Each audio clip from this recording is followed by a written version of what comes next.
চাচা, আমার ভোটটা আপনাকে দিয়েছে। আমার ছেলেদেরও বললাম যাতে আপনাকে ভোটটা দেয়, তবে বাজুগুলো বোধহয় দিবে না। মোশাররফ আলীর চোয়াল শক্ত হয়ে গেল, কঠিন কণ্ঠে বলল, আমার সাথে বিড়লামি করো? সাদ মুস্কি হাসলো, বলল, আপনার ব্রেইন ভালো, ব্যাপারটা ধরে ফেলেছেন। আসলে আপনাকে আমি ভোট দেইনি, মিথ্যা বলেছি। সাদের সাথে দাঁড়িয়ে থাকা তমাল সহ সবাই খিটখিট করে হেসে দিল। নাইমুল সাহাদকে উদ্দেশ্য করে ঠান্ডা অথচ হিংসাত্মক কণ্ঠে বলল, নিজেকে নিয়ে খুব কনফিডেন্স না, অতিরিক্ত কিছুই ভালো না, জানো। সাদ স্থির দৃষ্টিতে নাইমুলের চোখে চোখ রাখলো। মোশাররফ আলী রাগে ফেটে পড়ে বলল, তুই আর তোর বাপ, তোদের দুজনের মরণ না দেখে আমি থামবো না। নির্বাচনে জিতবো না তো কি হয়েছে, অন্যভাবে তোদের আমি ক্ষতি করব। নাইমুল তাড়াতাড়ি মোশাররফ আলীকে শান্ত করলো। এইভাবে ওপেন থ্রেট দেওয়ার মানে কোনো সমস্যা হলে সেটা তাদের উপরে বর্তাবে। মোশাররফ আলীর কথা শুনে শাহাদের চোয়াল শক্ত হয়ে গেল, কিন্তু সে নিজেকে শান্ত রেখে চাপা কণ্ঠে বলল, আপনাকে ছাড় দিয়ে মানে এই না যে আপনার কাজের প্রমাণ আমার কাছে নেই। এই কটা দিন একটু হাওয়া বাতাস খান, যেদিন আপনাকে ধরবো সেদিন শ্বাস নেওয়ার জন্য বাতাস পাবেন না। মোশাররফ আলী তেরে আসতে চাইলে নাইমুল আটকালো। শাহাদ নাইমুলের দিকে তাকিয়ে বলল, আর নেতার মতো অবদার্থকে কি বলবো, আন্ডারওয়ার্ল্ড কন্ট্রোল করার হ্যাটাম নেই, এসেছিল নির্বাচন করতে। নাইমুল আর মোশাররফ আলী দুজনেই খেয়ে ফেলবে টাইপ দৃষ্টিতে শাহাদের দিকে তাকিয়ে রইল। শাহাদ চশমাটা পুনরায় চোখে দিয়ে দলবল নিয়ে মাঠ পেরিয়ে গাড়ির কাছে আসলো। গাড়ির দরজাগুলো খুলে দিয়ে পা বের করে সিটে বসলো শাহাদ। অন্যরাও তার মতো করে গাড়িতে বসলো। একটা ছেলেকে দিয়ে চায়ের দোকান থেকে চা আনিয়ে চায়ের কাপে ছোট ছোট চুমুক দিতে দিতে অদূরে নাইমুলের দিকে তাকিয়ে রইল। নাইমুল অস্থির হয়ে ফোনে কথা বলছে, ভাবভঙ্গি দেখে বোঝা যাচ্ছে গালাগালি করছে। শাহাদ ঠোঁটের কোনা বাকি হাসলো। নাইমুল ভেবেছিল এত সহজেই সে কাজ হাসিল করে ফেলবে, সব ভোট নিয়ে ফেলবে মোশাররফ আলীর পক্ষে, কিন্তু এমন কিছু করতে পারেনি সে। শাহাদ বোকা না, কোন রাগের কোন ঔষধ এটা সে ভালো মতোই জানে। গুন্ডা মাফিয়াদের কখন কাজে লাগাতে হয় তা তার জানা আছে, তাই সে আসিফকে কাজে লাগিয়েছে। নাইমুলের কোন কাজ কিভাবে করতে পারে তার ইনফরমেশন একমাত্র আসিফই দিতে পারে তাকে, তাই আসিফকে কাজে লাগিয়ে ভণ্ড করেছে নাইমুলের প্ল্যান। যারা যারা নাইমুলের কাছ থেকে টাকা খেয়ে ভোট চুরির সাথে যুক্ত হয়েছিল তাদের কয়েকজনকে জানের ভয় দেখানো হয়েছে, আর বাকিদেরকে নির্বাচনের ডিউটি থেকে বাতিল করা হয়েছে। শাহাদ এমনি এমনি আসিফ আর তার পরিবারকে সেফটি দেননি, ভবিষ্যতে কাজে লাগবে বলেই দিয়েছে। নাইমুল বুদ্ধিমান, কিন্তু সে হয়তো আসিফকে ভুলে গিয়েছিল কোনোভাবে, তাই এই চালে সে হেরে গেছে। খান বাড়িতে বিকেলের পরই একটা টেনশন ভাব বিরাজ করছে। বাড়ির মহিলারা সবাই ড্রয়িং রুমে বসে হালকা পাতলা আলোচনা করছে। তাদের আলোচনার মূল বিষয় নির্বাচন। এতক্ষণে বোধহয় ভোট গণনাও শুরু হয়ে গেছে। সন্ধ্যার একটু পরেই হার জিতের ফলাফল ঘোষণা করা হবে। বাড়ির মহিলারা সবাই দুপুরের দিকে একসাথে ভোট দিয়ে এসেছে। শাহাদের চাচু এরশাদ খানও এসেছে ভোট দিতে, কিন্তু এখন আশফাক খানের সাথে হয়তো কোনো ভোট কেন্দ্রে আছেন। কুহু ফোনের মেসেজ অপশনের কিবোর্ডের দিকে তাকিয়ে আছে। শাহাদের সাথে যোগাযোগ নেই অনেকক্ষণ ধরে। সেই যে ভোরের দিকে কুহুর কপালে চুমু খেয়ে বের হয়েছিল, এরপর আর তার সাথে কোনো কথা হয়নি। কুহু চিন্তায় অস্থির হয়ে আছে, শাহাদকে একটা মেসেজ করবে কিনা ভাবছে। শাহাদ বিরক্ত হবে এই ভাবনায় তার আর মেসেজ করা হচ্ছে না। অবশেষে মনস্থির করে ছোট্ট একটা টেক্সট পাঠালো, বিজি। 1-2 মিনিট মোবাইলের দিকে তাকিয়ে থেকে কোনো ফিডব্যাক না পেয়ে কুহু আশাহত হলো। ফোনটা উল্টো করে রেখে দিল সোফার উপর, মনোযোগ দিল অন্যদের আলোচনায়। আরো 1 মিনিট পর ফোনটা ভাইব্রেট করলো। কুহু ছো মেরে ফোনটা হাতে নিল। শাহাদ টেক্সট পাঠিয়েছে, always free for you my queen. Kuhu মুস্কি হেসে মুখ ভাঙলো এতক্ষণ পরে রিপ্লাই দিয়ে, অলওয়েজ ফ্রি ফর ইউ। বলা হচ্ছে কত ঢং। কুহু জানতে চাইলো সাহাদ কি করছে, ওইখানের পরিস্থিতি ঠিক আছে কিনা। এটার জবাব আরো 7 থেকে 8 মিনিট পর সাহাদ এক গাদা ছবি পাঠালো, সাথে লিখে দিল। সিউসুন। কুহু ছবিগুলো দেখলো। ছবিগুলো এখানে তোলা না, অনেক আগে তোলা হয়েছে। সব ছবিতে সাহাদ আছে, সানগ্লাস চোখে দেওয়া, সাথে তার দল বলো তার সাথে পোজ দিয়ে ছবি তুলছে। কুহু মুস্কি হেসে সবগুলো ছবি দেখলো, সাহাদকে প্রশংসা করে একটা টেক্সট পাঠালো, কিন্তু সেটার আর রিপ্লাই আসলো না। বুঝলো সাহাদ অনেক ব্যস্ত, সে আর সাহাদকে বিরক্ত করলো না। সাহাদের পাঠানো ছবিগুলো বাকিদের দেখাতে লাগলো। সন্ধ্যা পেরিয়ে গেছে অনেক আগেই, এখনো নির্বাচনের ফলাফল ঘোষণা হয়নি। বাড়ির সবাই রীতিমতো চিন্তিত। কুলসুম বেগম তসবি পড়ছেন। কুহু মালাকে সাথে নিয়ে সবার জন্য চা করে আনলো। রেজিয়া সুলতানা চায়ে চুমুক দিয়ে বলল, আনিশা কি কলটল কিছু দিয়েছে না? হাতের ওখানে কি অবস্থা কে জানে, ওদের তো এতক্ষণে ফলাফল ঘোষণা করার কথা।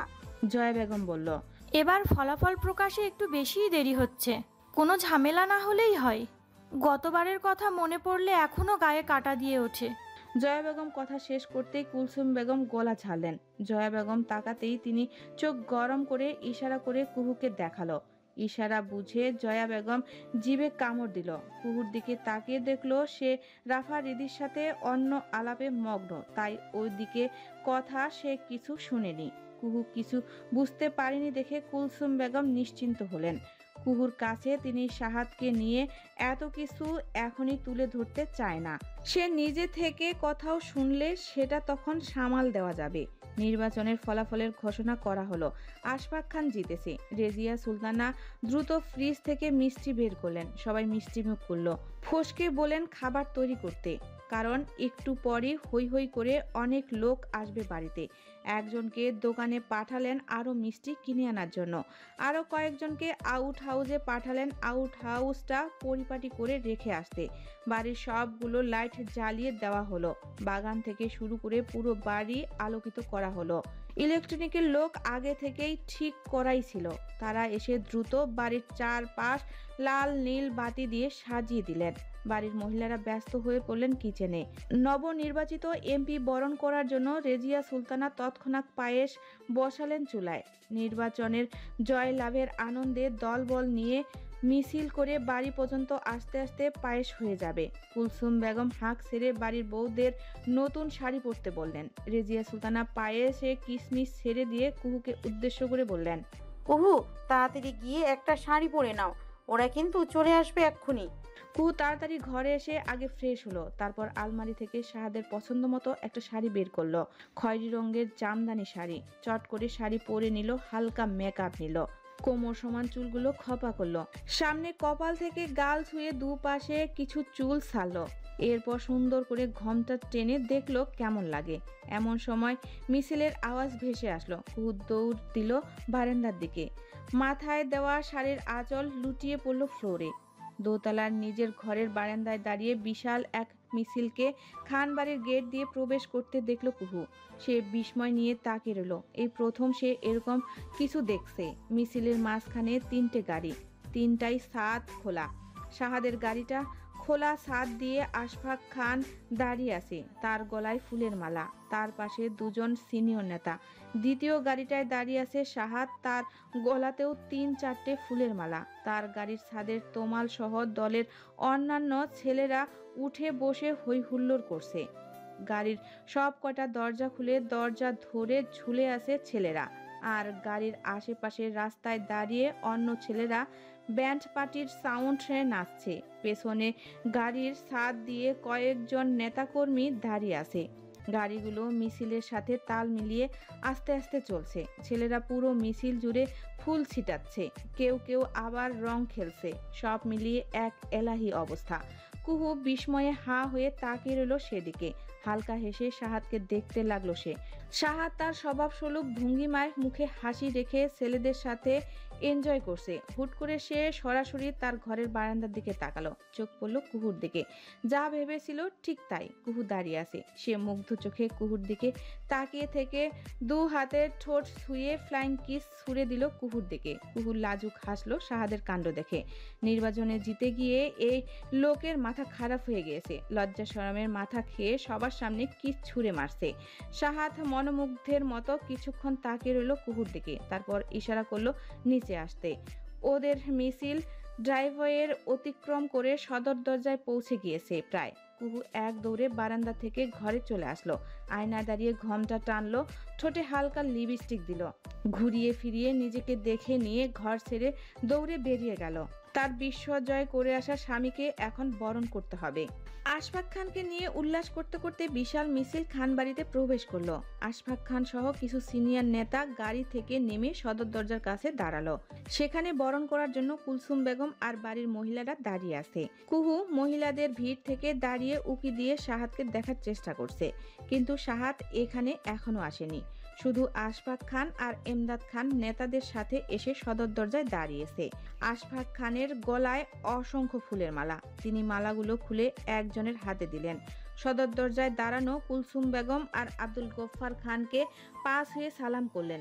দুজনই ছেলের মাথায় হাত রেখে দোয়া করলেন। কুলসুম বেগম ছেলের থুতনিতে হাত ছুঁয়ে চুমু খেয়ে বললেন, পাশ হয়ে সালাম করতে নেই বাবা। এরপর মালার হাতে থাকা ট্রে থেকে পায়েসের বাটি তুলে নিলেন। বাটি থেকে 1 চামচ পায়েস নিয়ে ছেলের মুখে দিলেন। এরপর রেজিয়া সুলতানার হাতে বাটি দিয়ে আশফাক খানকে খাইয়ে দিতে বললেন। রেজিয়া সুলতানা স্বামীর মুখে পায়েস তুলে দিলেন। এমন সময় ভিড় ঠেলে শাহাদ এসে উপস্থিত হলো। রেজিয়া সুলতানাকে উদ্দেশ্য করে হাসি মুখে বলল, মা, আমাকেও দাও। এটা বলে শাহাদ গলা বাড়িয়ে মুখ হা করলো।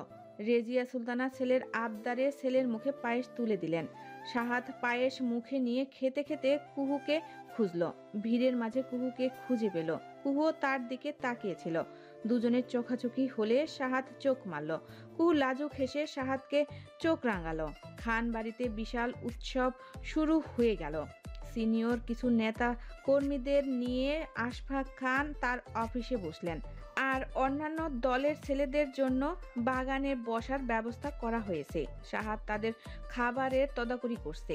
কাছের কিছু আত্মীয় স্বজন এসেছে বাড়িতে আনন্দের যোগ দিতে। কুহুর বাবা ফোনালাপে আশফাক খানকে অভিনন্দন জানালেন। জিয়াদের পরীক্ষার কারণে তিনি আসতে পারলেন না বলে জানালেন। বাবার এমন সিদ্ধান্তে কুহুর মন খারাপ হলো। এমন একটা আনন্দের দিনে মা বাবা ভাইকে দেখতে পেলে ভালো লাগতো। মন খারাপ কাটতে কুহু নিজের ঘরের বারান্দায় এসে নিচে বাগানের দিকে তাকিয়ে রইল। সেখানে শাহাদ ও অন্যান্যদের সাথে বসে খাওয়া দাওয়া করছে, আনন্দ করছে। দেখে বোঝাই যাচ্ছে শাহাদ খুব খুশি। সবার সাথে আজ বেশ খোলামেলা হয়ে আনন্দ করছে। সাদা পাঞ্জাবি পায়জামায় তাকে বরাবরই হ্যান্ডসাম লাগে, আজ যেন আরো বেশি হ্যান্ডসাম লাগছে। উৎসবের এক পর্যায়ে খবর এলো রাহাতের বাবা নির্বাচনে ফেল করেছে। এতে আনন্দের কিছুটা ভাটা পড়ল। আশফাক খান বেআইকে কল করে সমবেদনা জানালেন। রাহাতের বাবা নাজিমুদ্দিন নিজের ভাগ্য মেনে নিলেন, তবে তিনি হতাশ হলেন না।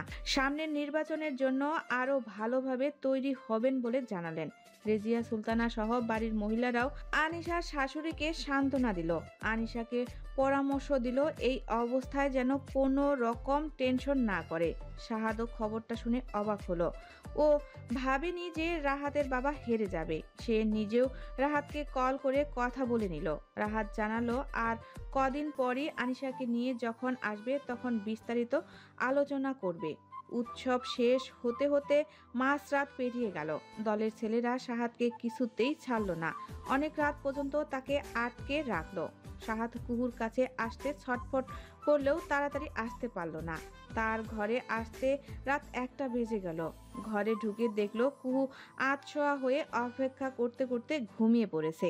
শাহাদ হাতের লাল টকটকে গোলাপগুলো কুহুর কোলের উপরে রাখলো। খয়েরি জামদানিতে কুহুকে দেখে এত সুন্দর লাগছিল যে তার খোপায় গোলাপ গুজে দেওয়ার বড্ড ইচ্ছা হচ্ছিল, কিন্তু সময়ই পাইনি। তাই এখন আসার সময় বাগান থেকে টাটকা গোলাপ তুলে এনেছে। কয়েকটা ফুল এখনো আধফোটা অবস্থায় ছিল সেগুলো তুলে এনেছে। সাহাদ হাতের ঘড়িটা খুলে রেখে ওয়াশরুমে গিয়ে ফ্রেশ হলো। সারাদিনের ধুলো ময়লা ঘাম লেগে আছে শরীরে। এমন অবস্থায় বউয়ের কাছে যাওয়া যায় না, তাই সে চট করে শাওয়ার নিয়ে টি শার্ট আর ট্রাউজার পরলো। ভেজা চুল মুছলো না। কুহুর সামনে বসে দুপাশে দু হাত রেখে কুহুর গালে আর গলায় ভেজা চুল ছুঁয়ে দিল। ভেজা চুলের স্পর্শ পেয়ে কুহুর ঘুম ভেঙে গেল। সে চমকে তাকালো শাহাদের দিকে। শাহাদকে এত কাছাকাছি দেখে সে ভরকে গেল।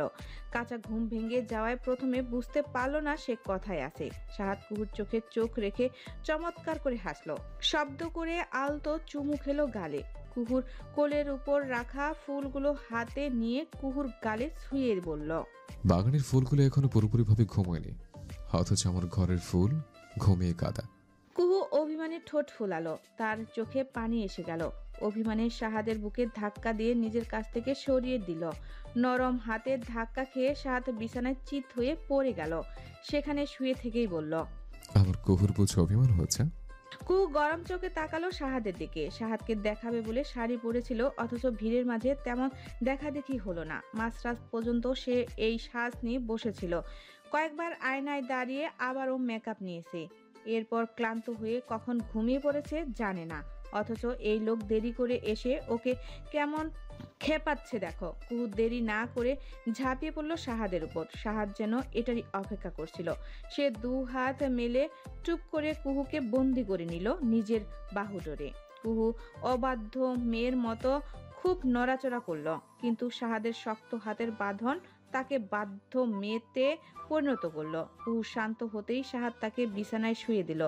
নিজে কিছুটা উঠে কুহুর কাছাকাছি গেল। কুহুর নাকে নাক ঘষে বলল, আজ থেকে আমার সমস্ত ব্যস্ততা শেষ। এখন থেকে আমার সবটা সময় কেবল তোমার। মিথ্যা কথা। সত্যি বলছে, প্রমিস। কুহু বাচ্চাদের মতো গলায় হাত রেখে প্রমিস করলো। কুহু ফিক করে হেসে দিল। সে এত দিনে এতটুকু অন্তত বুঝেছে রাজনীতি করার লোকদের জীবন ব্যস্ততা কখনো শেষ হয় না। এরা যতই মুখে প্রমিস করুক না কেন, নিজেদের প্রমিস ওরা নিজেরাই রাখতে পারে না। এত সব ভাবনার মাঝে কুহুর ঠোঁটে শাহাদের গভীর স্পর্শ অনুভব করলো। সমস্ত ভাবনা ঝেড়ে ফেলে সে আলিঙ্গন করলো শাহাদকে। হিশামের ভিআইপি কেবিনে অনেকজন বয়োজ্যেষ্ঠ নেতা বসে আছেন। তাদের সামনের সিঙ্গেল সোফায় বসে আছে মঞ্জুরা বেগম। সাথে এক পাশে বুকে হাত বেঁধে দাঁড়িয়ে আছে হাসিব। সবার মুখই থমথমে। একজন নেতা বললেন, এ তো আগে থেকে এই দলের সাথে আছি, একদম হিশামের বাবার সময় থেকে। অথচ আপনি আমাদের কারো সাথে পরামর্শ না করেই একটা বাইরের লোকের কাছে দলের দায়িত্ব দিয়ে দিলেন। সে আমাদেরকে বন্দুক দেখিয়ে মনোনয়ন নিল, আর এখন নির্বাচন করে মান সম্মান সব ডুবিয়েছে। আরেকজন নেতা বলল, এত লজ্জাজনক হার আগে কখনো হয়নি। মিনিমাম ভোটটাও আমরা পাইনি।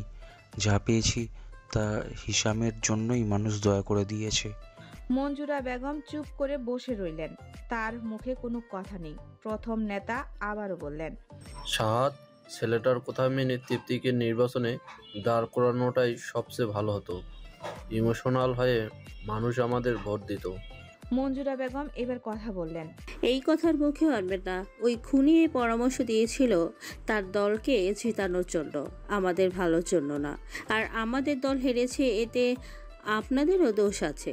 আপনারা বেশিরভাগ নেতারাই নির্বাচনে প্রচারণায় থাকেননি। যারা থেকেছে তারাও না পেরে থেকেছে। সব খবরই আমার কাছে আসে। বিপদের সময় আপনারাও নিজেদের রূপ দেখিয়েছেন। মঞ্জুরা বেগমের এমন কথা শুনে সব নেতারাই উঠে দাঁড়ালো। একজন বলল, যেই লোক বন্দুক দেখিয়ে স্বার্থ হাসিল করতে পারে তার আগে পিছে থাকা মানে অন্যায়। তাকে নির্বাচনে জিততে সাহায্য করলে সে পুরো শহর জুড়ে অন্যায়ের রাজত্ব কায়েম করত। মঞ্জুরা বেগম আবারও থম মেরে গেলেন। আরেকজন নেতা বিদায় জানিয়ে বলল, হিসামকে দেখার জন্য এখানে আসা। দোয়া করি সে সুস্থ হয়ে দলের এই দুর্দশা থেকে আমাদের মুক্ত করুক। আসি। নেতারা চলে গেলে হাসিব মুখ খুলল, একটা ভণ্ডকে বিশ্বাস করে পরিবারের দুর্নাম করলে মা। ভাবিকে নির্বাচনে দাঁড় করানো তো যদি তোমার এই আপত্তি ছিল, তবে অন্য কাউকে দিতে যোগ্য লোকের তো অভাব ছিল না। তুই থাম। আমার ছেলে সুস্থ হয়ে উঠলে সব কিছু ঠিক করে দেবে। আমার ছেলেকে দমিয়ে রাখতে ওই শাহাদ খানই প্ল্যান করে অ্যাক্সিডেন্ট করিয়েছে। হাসিব হতাশ কণ্ঠে বলল, মা, তুমি এত বিবেকহীন কিভাবে হচ্ছ? শাহাদ খান না বাঁচালে তোমার ছেলে গাড়িসহ নদীতে ডুবে মারা যেত।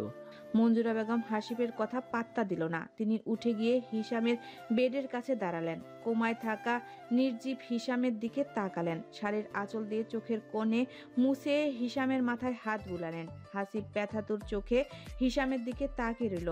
নিজেকে অথৈ সমুদ্রে আবিষ্কার করলো। এতদিন মাথার উপর বড় ভাইয়ের ছায়া ছিল, আজ সেই বড় ভাই মৃত মানুষের মতো হাসপাতালের একটা কেবিনে পড়ে আছে। পারিবারিক রাজনীতি থেকে শুরু করে ব্যবসা বাণিজ্য সব কিছুতেই ধস নামছে। পথ পেতে থাকা শকুনের দলেরা ইতিমধ্যে লুটপাট করতে শুরু করে দিয়েছে। হাসিব অসহায়ের মতো মাথার চুল টেনে ধরে সোফায় বসে পড়ল। বিড়বিড় করে বলল, ভাইয়া প্লিজ সুস্থ হয়ে যাও, আমাদের যে তোমাকে খুব দরকার। ফাঁকা পার্টি অফিসে নাইমুল আর মোশাররফ আলী বসে আছে। দুজনেরই মন মেজাজ তিরিক্ষ হয়ে আছে। মোশাররফ আলীর মেজাজ তিরিক্ষ ভাব প্রকাশ করলেও নাইমুল তা করছে না। সে চোখ বন্ধ করে চেয়ারে হেলান দিয়ে শুয়ে আছে। মোশাররফ আলী গমগম কণ্ঠে বলল, নিজেকে আন্ডারওয়ার্ল্ডের কিং দাবি করো, অথচ একটা নির্বাচন জিতাতে পারো না। সাল ঠিকই বলেছে, তুমি একটা অপদার্থ। নাইমুল চোখ খুলে তাকালো। তার চোখ লাল হয়ে আছে। কোমর থেকে রিভলভারটা বের করে ক্ষিপ্ত গতিতে চেয়ার থেকে উঠে মোশাররফ আলীর উপর চড়াও হলো। মোশাররফ আলীর গলায় রিভলভার ঠেকিয়ে বলল, এই বুড়া, তুই কি ভালো মানুষ? যার কাজ তার পিছনে ছুটি মানুষ। তোকে মানুষ ভোট দেবে কি করতে? তোর জন্য আমার এতগুলো টাকা বাচ্চা গেল। শাহাদ খান আসিফকে দিয়ে আমার প্ল্যান বানচাল করলো, আর আমি কিছুই করতে পারলাম না। এখন তুই আমার টাকা দে। নাইমুলের আক্রান্ত রূপ দেখে মোশাররফ আলীর জান হাতে চলে এসেছে। তিনি বললেন, দিব, সব টাকা দিয়ে দিব। কিভাবে দিবি? তোর নিজের সব টাকাও তো শেষ।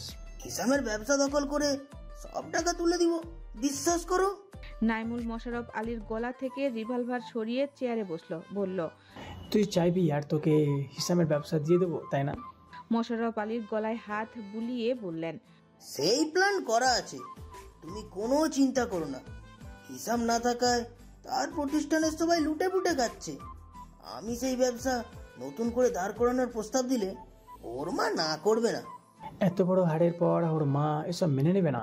মোশাররফ আলী শয়তানি হাসি দিয়ে বলল, মানবে, কিভাবে মানাতে হয় তা আমার জানা আছে। নাইমুল চোখ সরিয়ে অন্যদিকে তাকালো। তার মেজাজ খুবই খারাপ। শাহাদ খানের দল জিতে যাওয়ায় এইবার তাকে খুব বিপাকে পড়তে হবে। এর আগে শাহাদ খানের সাথে কোনো দুশ্মনী তার ছিল না, কিন্তু এবার প্রকাশ্যে বিরোধী দলের সাথে হাত মেলানোই সে নিশ্চয়ই শাহাদ খানের রোষালনে পড়বে। তার উপর আসিফ আছে শাহাদ খানের কবজায়। সব মিলিয়ে নাইমুল রাজত্বের ধস নামার অবস্থা। কুহুকে সময় দেওয়ার প্রমিস করলেও শাহাদ সেই প্রমিস রাখতে পারল না। নির্বাচনের পরও কাজ তার পিছু ছাড়ল না। এমদাদ খান ঘোষণা দিলেন তিনি অনেক দিন যাবৎ ব্যবসায় কাজ সামলাচ্ছেন। বাড়ির ছেলে দূরে দূরে থাকছে। এবার তিনি কয়েকদিন ছুটি নেবেন। এই সময়টা ব্যবসা সামলাবে শাহাদ পড়ল ফাটাবাসের চিপায়। একে তো ব্যবসার কাজ, সেই সাথে দলের অনেক কাজও তাকে ছাড়া হয় না। অন্যদিকে বউকে সময় দিতে না পারায় বাড়িতে ফিরে বউয়ের মুখ ঝামটা সহ্য করতে হয়। সব কিছু মিলে তার অবস্থা কেরোসিন। একদিন রাতে হাতে কয়েকটা বেলি ফুলের মালা নিয়ে বাড়ি ফিরল। বেলি ফুলের গন্ধ শুকতে শুকতে কুহু বলল সে গাড়ি চালানো শিখবে। শাহাদ ফর্মাল ড্রেস পরে অফিসে গিয়েছিল। আয়নার সামনে দাঁড়িয়ে শার্টের বোতাম খুলতে খুলতে বিস্ময় নিয়ে কুহুর দিকে তাকালো। জিজ্ঞেস করলো, গাড়ি চালানো শিখে তুমি কি করবে? আমার মন চাইছে তাই, আমার খুব শখ, আমি গাড়ি চালানো শিখবো, আপনি ব্যবস্থা করেন। শাহাদ গম্ভীর কণ্ঠে বলল, হুম, এই ধরনের রিস্কি শখ দিয়ে দরকার নেই। কাল থেকে ভার্সিটি যাবে, ফ্রেন্ড নিয়ে আড্ডা দিলে এসব শখ মন থেকে দূরে থাকবে। কুহু মুখ গমরা করে বসে রইল। তাও শাহাদের মন গলল না। সে কিছুতেই এসব রিস্ক কাজ এলাও করবে না। সে তার নিজের সিদ্ধান্তে অনড় রইল। কুহু শাহাদের কথা মতো কয়েকদিন ভার্সিটিতে গেল। সে বাড়ির গাড়ি না নিয়ে বাসে রিকশায় গেল। সারাদিন মুখ ভতা করে রাখলো। শেষে শাহাদকে কুহুর জেদের কাছে হার মানতেই হলো। সে রাজি হলো কুহুর গাড়ি চালানো শেখানোর ব্যাপারে। তবে সে শর্ত জুড়ে দিল কুহু একটা মাঠে গাড়ি চালাবে, শেখাবে এবং এরপর সে কোনোভাবেই রাস্তায় যেতে পারবে না গাড়ি নিয়ে। কুহু এই শর্তে খুশি মনে রাজি হলো। তবে সাহাদ কোনো ড্রাইভার দিয়ে কুহুকে গাড়ি চালানো শেখাতে ভরসা পেল না। কুহু যেই মাঠে গাড়ি চালানো শিখবে সেটা নদীর পাড়ে ঘেঁষে। কুহু যেরকম মেয়ে দেখা যাবে গাড়ি নিয়ে নদীতে চলে গেছে গাড়ি চালাতে চালাতে। তাই সাহাদ অনেক কষ্টে সময় বের করলো কুহুকে গাড়ি চালানো শেখাতে। প্রথম দিন গাড়ির কোন জিনিস কি কাজে লাগে, কিভাবে ব্যবহার করতে হয় তা শিখিয়ে দিল কুহুকে। এর পরের দিন স্টার্টিং কিভাবে সামলাতে হয় তা শেখানোর চেষ্টা করলো। কুহু বারবার ভুল করছে। ডানে বললে সে বামে যায়, বামে বললে ডানে যায়। সাহাদ নিজে এক হাতে স্টার্টিং ধরে রাখলো, তাও সে কুহুর এরকম আজগবি ড্রাইভিং করা ঠেকাতে পারল না। শেষে বিরক্ত হয়ে দিল এক ধমক। ধমক খেয়ে কুহু গাল ফুলিয়ে বলল, এই হচ্ছে বউয়ের জন্য ভালোবাসা, তাই তো? সামান্য কারণেই ধমকাধমকি। বাইরে যখন রাজনীতি করেন তখন তো মুখ দিয়ে মধু ঝরে। সাত লম্বা শ্বাস ফেলে নিজেকে নিয়ন্ত্রণ করলো। সব জায়গায় সব চলে না। বউয়ের সাথে নেতাগিরি তেমনি দেখানো উচিত না। সে নরম কণ্ঠে বলল, গাড়ি চালানো শিখতে গেলে তোমাকে আগে সবকিছু ঠিকঠাক ইউজ করা শিখতে হবে। যখন ব্রেক লাগবে তখন ব্রেক করতে হবে, ব্রেকের জায়গায় এক্সিলারেটর চাপতে হবে না। কুহু সব বুঝে ফেলেছে এমন ভাবে মাথা নেড়ে বলল, বুঝেছি। সাহাদ কুহুকে সব বুঝিয়ে দিল। কুহু আবারও গাড়ি স্টার্ট করলো। আস্তে আস্তে অল্প গতিতে সে গাড়ি চালাতে লাগলো। সাহাদ পুরোটা সময় স্টারিং এ হাত দিয়ে রাখলো। এক পর্যায়ে সাহাদের ফোনে একটা মেসেজ আসলো। মেসেজের রিপ্লাই করার সময় আনমনি স্টারিং থেকে হাত সরিয়ে ফেললো। হাত সরানোর কয়েক সেকেন্ড পরই গাড়ি হঠাৎ লাফ দিল।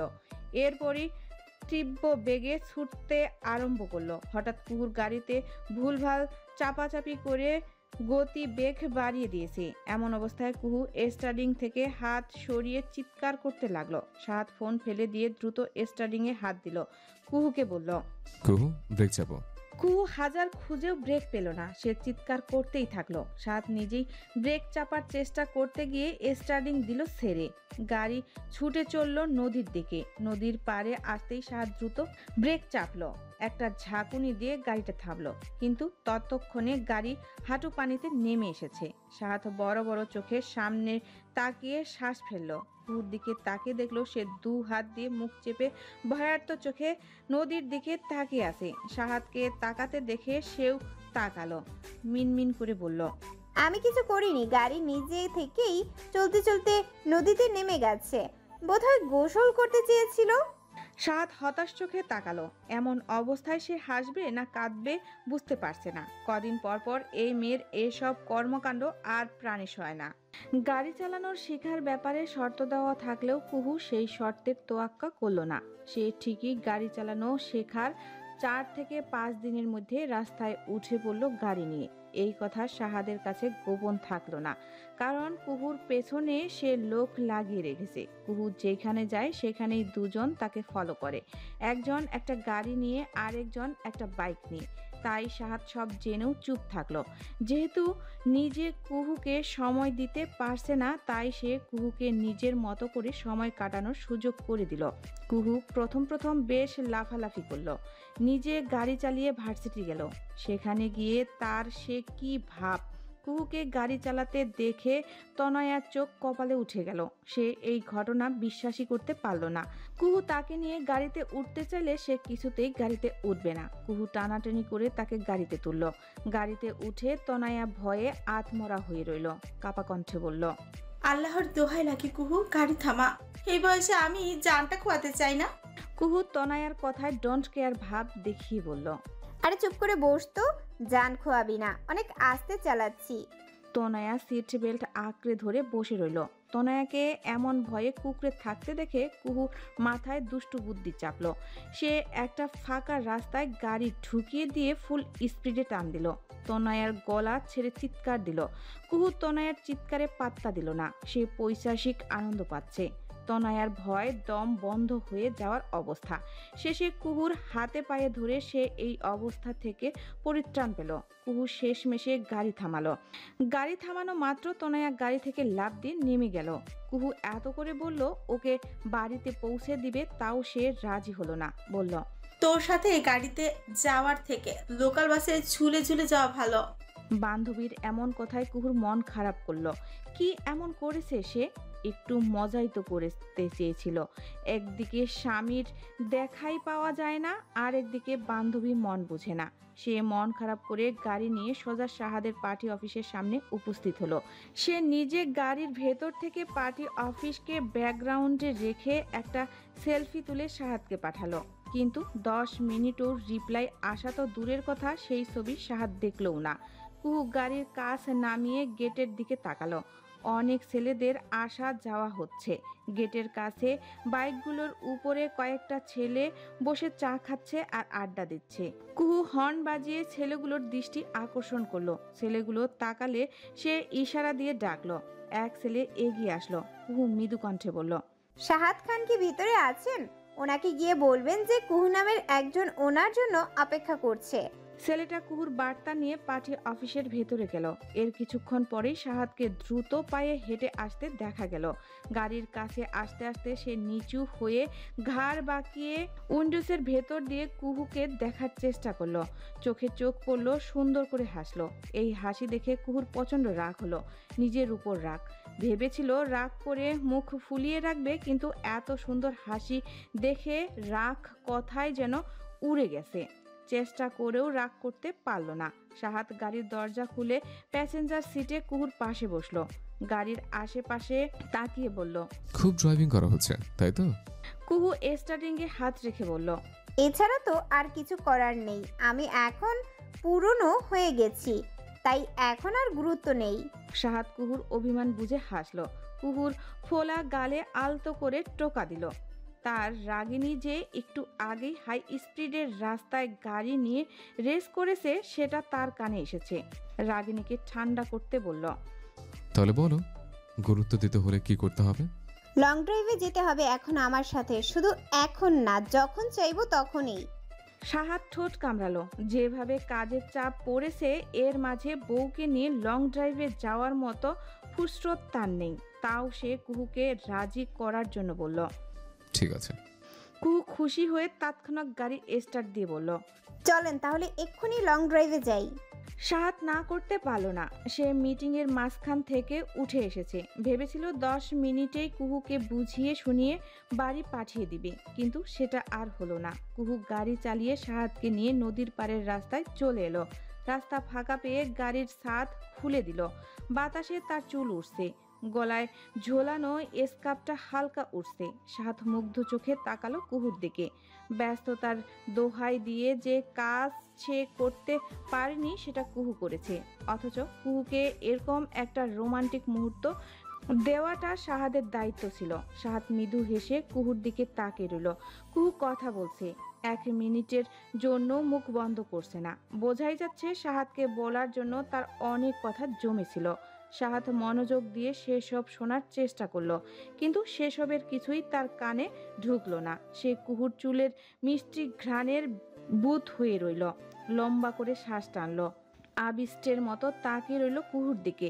মেয়েটা একটু অস্থির স্বভাবের, কিছু কিছু সময় ইমেচিউর কার্যক্রম করে, তবে তার সরলতার মিশলে নিষ্প্রাণ মনটা শাহাদকে বারবার তাকে ভালোবাসতে বাধ্য করে।